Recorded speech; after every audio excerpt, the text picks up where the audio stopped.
Komentar Bang Rocky. Yang pertama, Mahkamah Konstitusi itu dirancang sebagai peralatan negara, bukan peralatan kepala negara. Itu intinya tuh.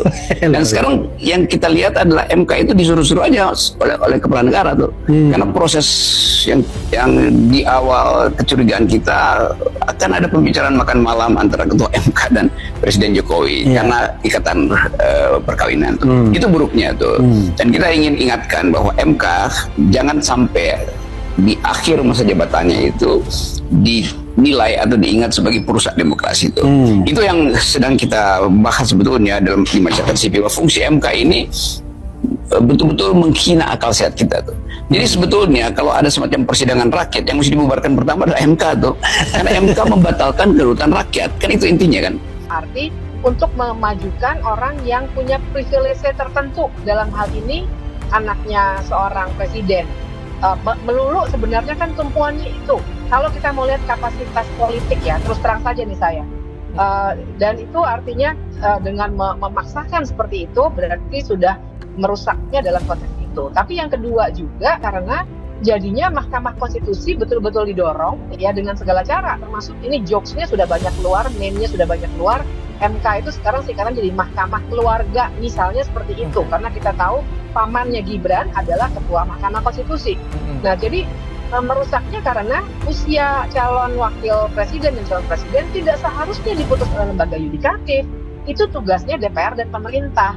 Jadi mendorong menggunakan segala cara, yang saya khawatirkan sistemnya jadi rusak. MK-nya juga akan berkurang legitimasinya karena dia makin diridicule terimanya ya. Jadi harusnya tetap 40 tahun.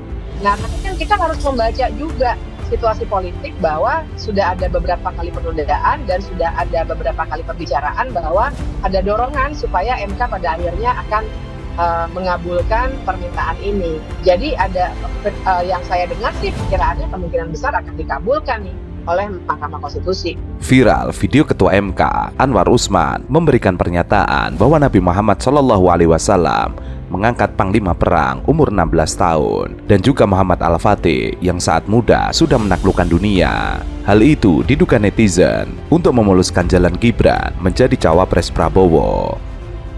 Pro kontra pasti ada. Nah termasuk tadi masalah usia batas minimal. Saya sekali lagi tidak bermaksud karena belum putus ini. Insya Allah pemeriksaannya sudah selesai, tinggal nunggu putusan.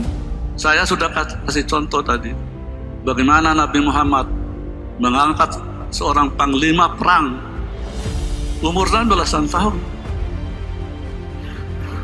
Muhammad Al-Fatih yang melawan kekuasaan Bizantium, mendobrak Konstantinopel sekarang menjadi Istanbul. Usianya berapa? 17 tahun.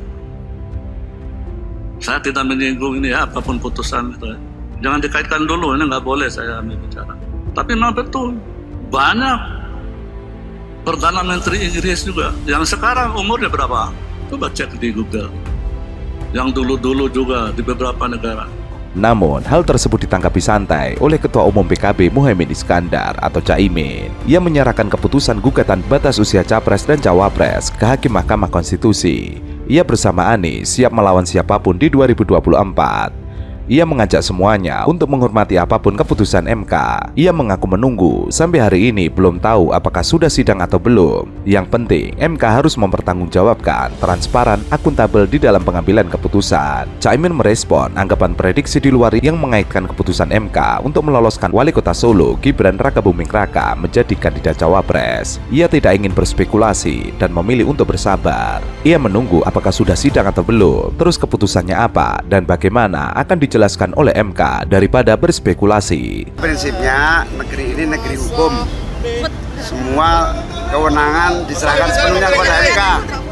Kita meyakini hakim-hakim bersifat jujur, bertanggung jawab kepada Tuhan, bertanggung jawab kepada bangsa dan negara. Karena itu kita tunggu saja, apapun keputusan hakim-hakim adalah memang kewenangan untuk memutuskan perkara. Caimin mengatakan siapapun lawan Amin pihaknya akan siap. Hal itu sudah menjadi komitmen bersama dengan partai pengusung. Untuk diketahui, keputusan gugatan usia Capres menjadi pertaruhan marwah Mahkamah Konstitusi.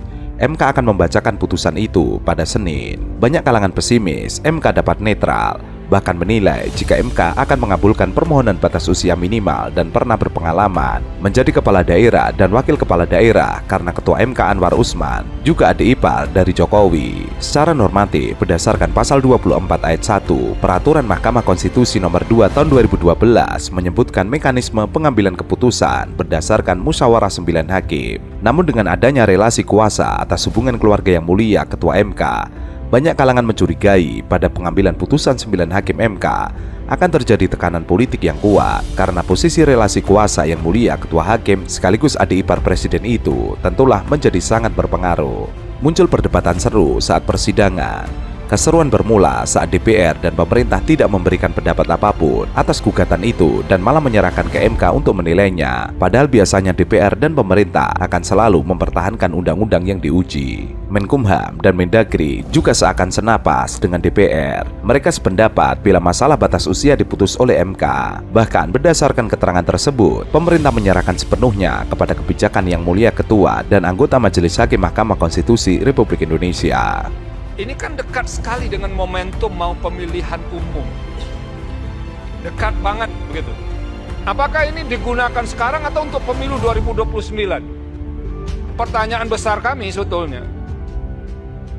Mengapa kok didorong ke 35, tidak ke 30 misalnya? Atau ke 25? Menurut kami, tadi di keterangan baik pemerintah maupun DPR, itu kan ada setting politik yang berbeda, kebutuhan yang berbeda. Tapi itu sama sekali tidak dieksplisitkan. Setting politik dan kebutuhan politik apa yang menyebabkan kita harus mengubah batas usia minimum itu? Apa alasan yang bisa membenarkan itu? Nah, kalau dibaca implisit ya, keterangan DPR dan keterangan pemerintah, walaupun di ujungnya menyerahkan kepada kebijaksanaan yang mulia Hakim Konstitusi, bukan bahasanya bersayap kalau begitu. Dua-duanya kan mau ini diperbaiki. Kalau pemerintah dan DPR sudah setuju, mengapa tidak diubah saja undang-undangnya? Jadi tidak perlu melempar isu ini, soal ini di Mahkamah Konstitusi untuk diselesaikan. Wakil Ketua MK, Saldi Isra kaget bila legislatif dan eksekutif sudah sama-sama setuju, mengapa tidak diubah saja undang-undangnya dan tidak perlu dibawa ke MK. Kalau dibaca implisit, keterangan DPR dan keterangan pemerintah, walaupun di ujungnya menyerahkan kepada kebijaksanaan yang mulia Hakim Konstitusi, bahasanya bersayap, dua-duanya mau diperbaiki. Kalau pemerintah dan DPR sudah setuju, mengapa tidak diubah saja undang-undangnya? Jadi tidak perlu melempar isu Mahkamah Konstitusi untuk diselesaikan.